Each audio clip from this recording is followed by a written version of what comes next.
Hi guys, today we are going to do a listening test. Let's get started. This is the IELTS listening test. You will hear a number of different recordings and you will have to answer questions on what you hear.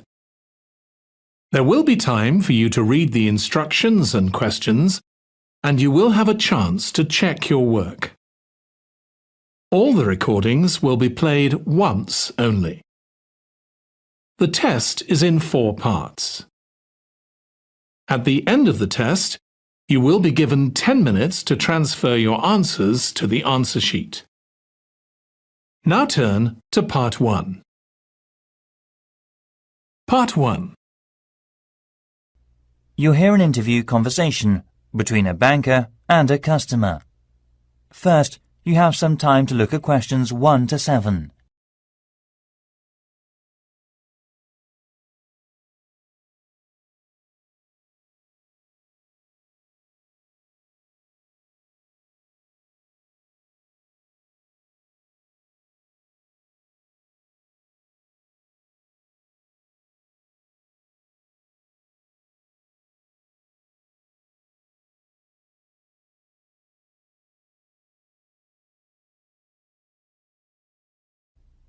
Listen carefully and answer the questions 1 to 7. Hi, can I open a bank account, please? Sure, come on in. Make yourself at home. I'll just get some details for you. It won't take long. OK, right. What kind of account do you want? A deposit account. OK, I've got the application form here then. Have a look at this leaflet. We have several types. I've decided on the one called Classic. Good, that's fine. Can I have your full name, please? Yes, it's Jonathan Fox. That's Jonathan. Oh, right. Thank you. And what's your date of birth, please? The 21st of January, 1970. Right. Do you have another bank account in the UK? No, not yet. This is the first one. OK, fine. And what is your address in the UK, sir? 10 Island House, South Quay. That's East London, isn't it? Yes. Near Canary Wharf, right? Yes, that's right. How long have you been at your current address? Just around 1 month, actually. OK, that's fine. Can I ask for a previous address? Sure. It's Flat 3, Canada House, Queen Street. Is that all? Yes. That's Edinburgh, isn't it? Yes. Edinburgh. OK, thank you. Do you have a daytime telephone or mobile phone number? Yes. I think the number of my office, it's 0207 235 6735. Would you like my home phone number too? Yes, please. It's 0204 675 1222. Lovely. Before you hear the rest of the conversation, you have some time to look at the questions 8 to 10.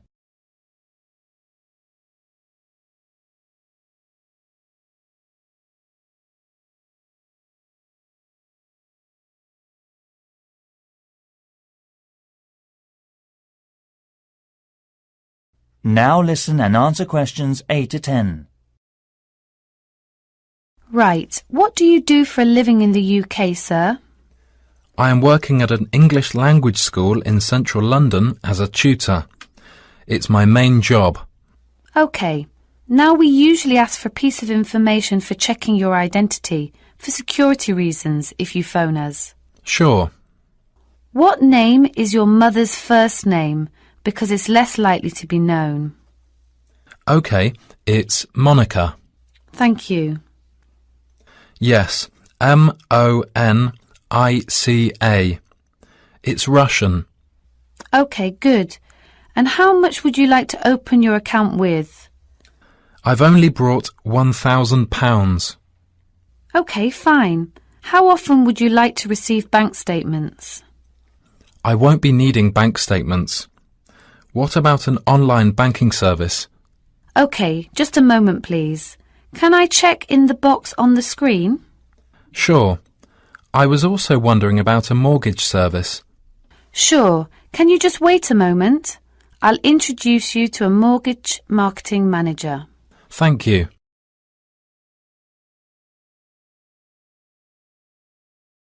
That is the end of part 1. You now have 1 minute to check your answers to part 1.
Part 2.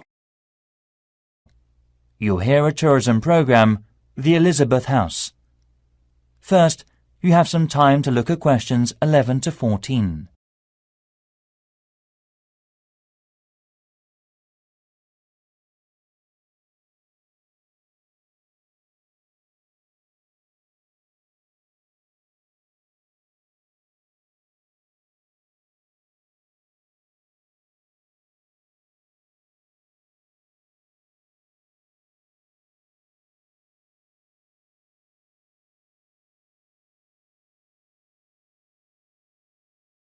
Now listen carefully and answer the questions 11 to 14. Hi everybody. Good to see you again. This morning I'll tell you about the Elizabeth House in Canterbury, once home of the famous carpenter Jonathan Owen. He bought the house in 1965, although he had first seen it 5 years earlier. Actually, he was interested in the house as a traditional flat in England, and he paid £5,000 for it without a second thought, because of it having standard and regulation building methods during the Middle Ages in the UK. At that time, he had worked at the University of Canterbury as a head carpenter, who managed with a small building company. His professional success was abundant, but his family life wasn't so successful. His parents had suffered from diabetes and mental disease, and his brother Dan was ill with pneumonia. Moving to Elizabeth House, he started his new life. Jonathan considered the home a pure example of traditional East England country house and did some of his successful building structure work here. The backyard and garden of the house became calm and peaceful. The materials used to make the wall, chimney and roof were collected from the local area. Most of all, oak trees were in the front of the main gate. Before you hear the rest of the program, you have some time to look at the questions 15 to 20.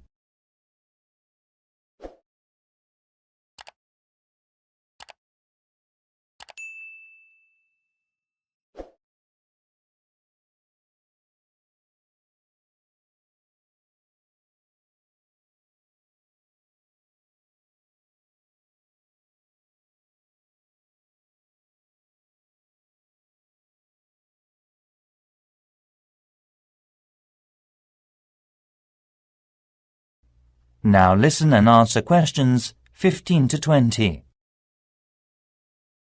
As you go up the path, there's the rose garden on your right, and you will find to your left an area which has interesting types of sunflower as well as some lovely carnation. It is known as the sun rainbow and was designed by his brother Dan, who had studied gardening arts in Paris. The next destination is the Japanese footbridge, with exotic Asian mountain plants and fruit growing on it. Follow the path round to the second corner, and on your left you will see the entrance to the pear tree with its 200-year-old branches go through the path until you've reached the front of the house. Now I'll give you a couple of hours to wander around this lovely building. Your tour guide will introduce and explain about its history and viewpoints to you. If you need to buy any of Jonathan's handbooks or other souvenirs, you can enter the house where you'll find the shop, which is located between the path and the water mill. I expect by this time you may also be in need of a rest and some refreshments from the snack bar. If you have a break, there is a lovely walk down towards the River Cotton. This is the best view for visitors. You can cross the field which spreads along the path close to the windmill. In autumn, this area will open a small event or festival which is definitely worth a visit. It is familiar a good place for growing strawberries. Every season most of the residents are ready to make local produce. Also, the local council helps to improve the grape festival by promoting and marketing it through online and offline methods. Last year, around 100 tons of grapes were harvested and sold at the City Mall. We'll now have a good chance to see an orchard behind the house.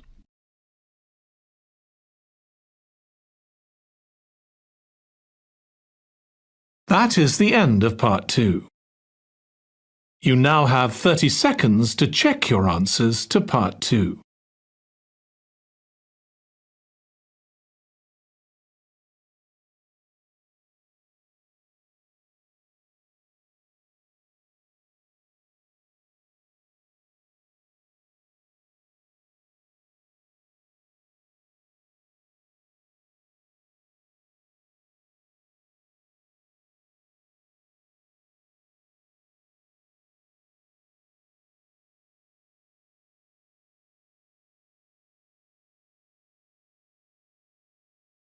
Part 3. You'll hear a conversation between students, Anne and David, about gallery marketing. First, you have some time to look at questions 21 to 24.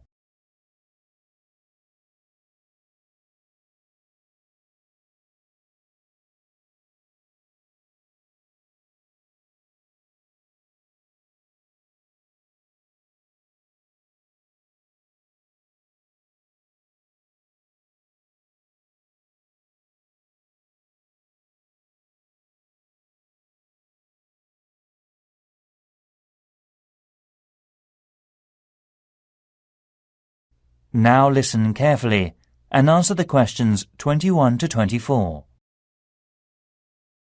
Anne, we really need to get working on this gallery marketing assignment. We've only got 2 weeks left until the end of the month to set up. Right, so how about getting started now? We need to work through the instructions. Well, we must search for one area from tourism industries, like the museum or gallery. There are lots of sites online. What are they about? The National Science Museum, the History Museum, the War Museum, the Tate Modern Art Gallery, and so on. You got more? We've got plenty. I've got an idea to find out the best comment. Coming this Friday, we'll get more information at the London Museum because it shows all the visitors' guidebooks of museums or galleries in the UK. It also runs a small workshop about non-profit tourism industries marketing. Great. So after visiting there, we have to use research methods, such as telephone interviews, questionnaires on the street, or sending out emails. Actually, we don't have a choice. We have to send the email. Right, we don't have to waste time deciding among them. By the way, how do we get the responses? Let's contact the London Museum's Information Centre. Actually, it may be helpful to us to collect data through our head course leader. How many people do we have to interview? Well, we have to split into 3 groups. and it looks like we have to interview 30 people for each group. So 90 altogether then. It depends on the ages too, right? That's right. So are they all the requirements? Yes, looks like it. Firstly, which part are we going to choose? My preference would be a modern art gallery, since that's where I spend most of the time. I think you've got something wrong. I don't think there are abundant differences in the exhibitions there. I mean, you get young and old, man and woman, amateur and professional, all going to the galleries. Right, so let's make it a ceramic exhibition then. So basically, what two groups will we compare and contrast for that? Male and female? Absolutely. Also, most of my respondents like the same ceramics as me. Also, I think different age groups could be changed to highlight differences. Before you hear the rest of the conversation, you have some time to look at the questions 25 to 30.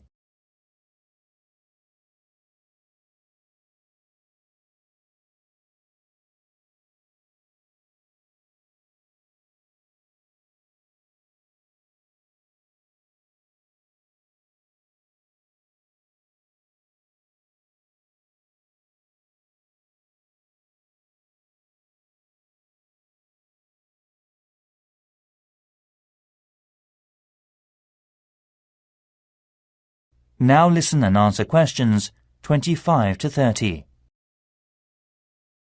I think you're right. I'll take some comment. The age groups are teenagers, 20s, 30s, 40s and over. What do you think about this? Great. That will give us more detail. So how about the kind of ceramic they like? Let's give them some options and then we can just tick boxes. OK, let's have Asian, European, African. What else? Something special? Well, we should include the Incas in Peru. Some people like this style, you know. OK.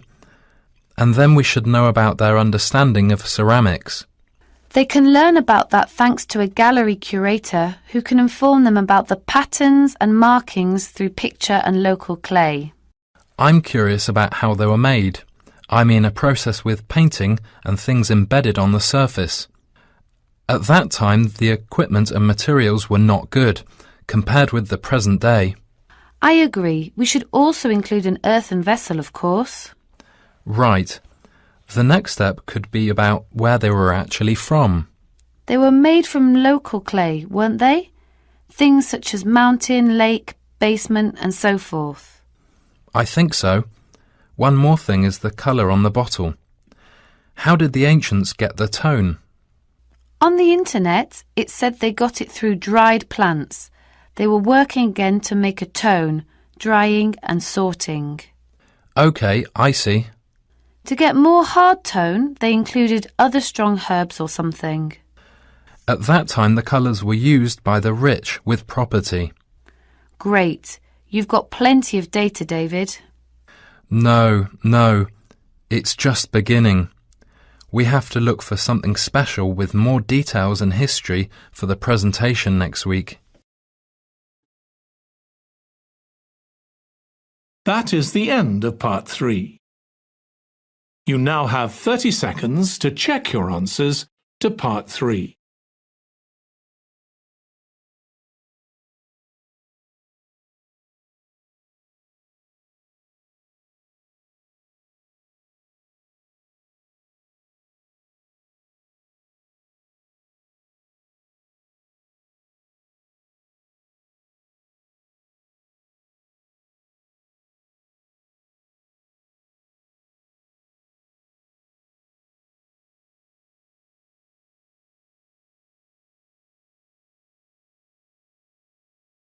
Part 4.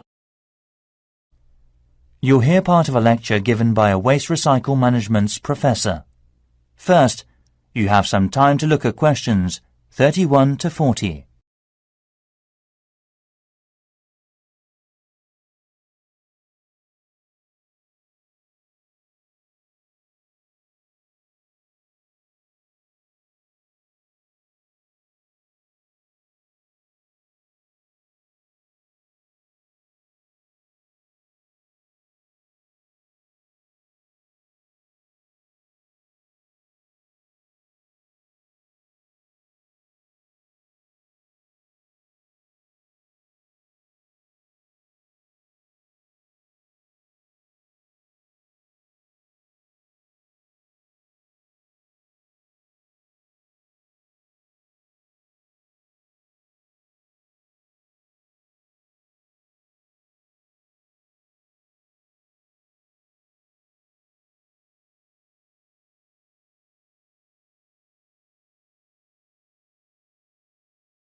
Now listen carefully and answer the questions 31 to 40. Hi everyone. This morning I'm going to talk to you about flea markets in England. At first we were surprised to learn that only 15% of people here in England make an effort to collect waste. That is lower than other European countries. Also, it might be falling within a couple of years' time unless the government makes a severe regulation for industries and local residences. The UK government's target means that by 2012 we must decrease our waste emissions by 45% compared with 2000. Local councils can offer support to meet that target by taking part in the National Green Campaign and investing in local flea markets. Most of all, these markets reduce waste emissions from landfill sites. A flea market, or swap meet, is a type of bazaar where very cheap or second-hand goods are sold or bartered for. It may be indoors, like in a warehouse or school gymnasium, or it may be outdoors, like in a field or under a tent. The flea market vendors display the goods used on the table for selling, such as a few unwanted household items to operate commerce, including a variety of used living products. Many flea markets in European countries have food vendors who sell snacks and drinks to the visitors, and may be part of a small event such as carnivals or concerts.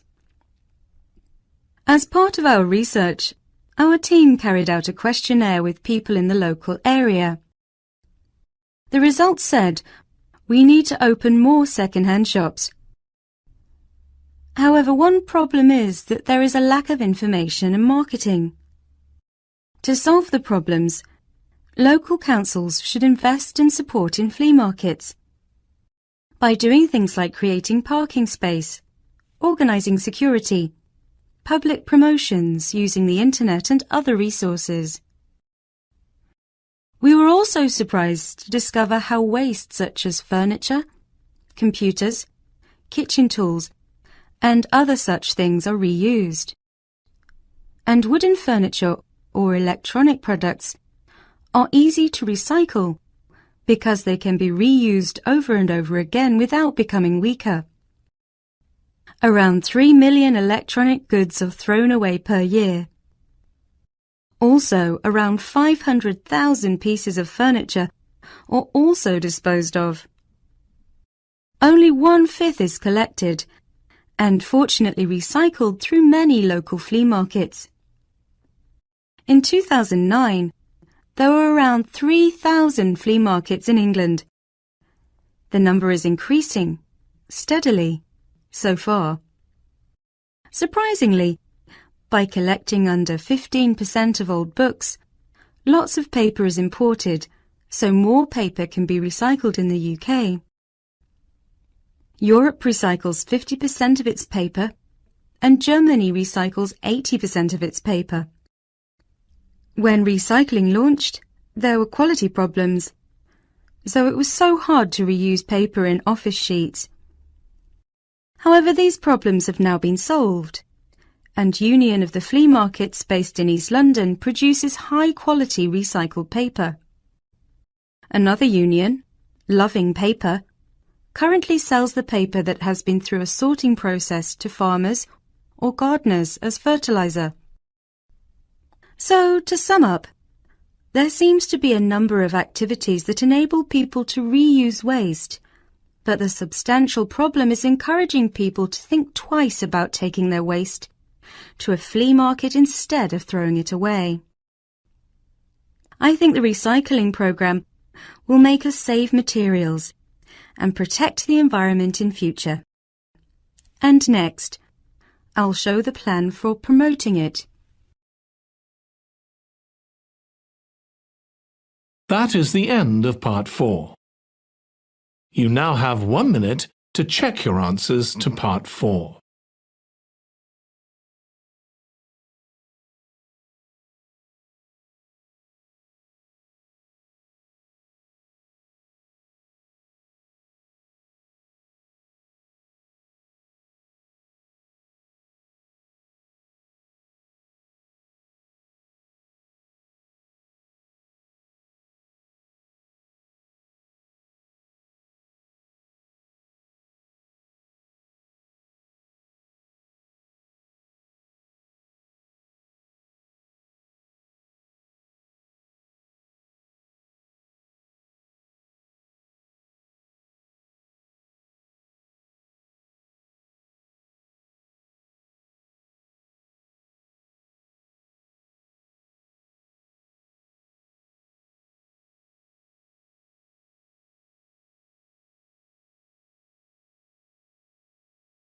Okay, this is the end of your listening test. Check the comment section for the answers.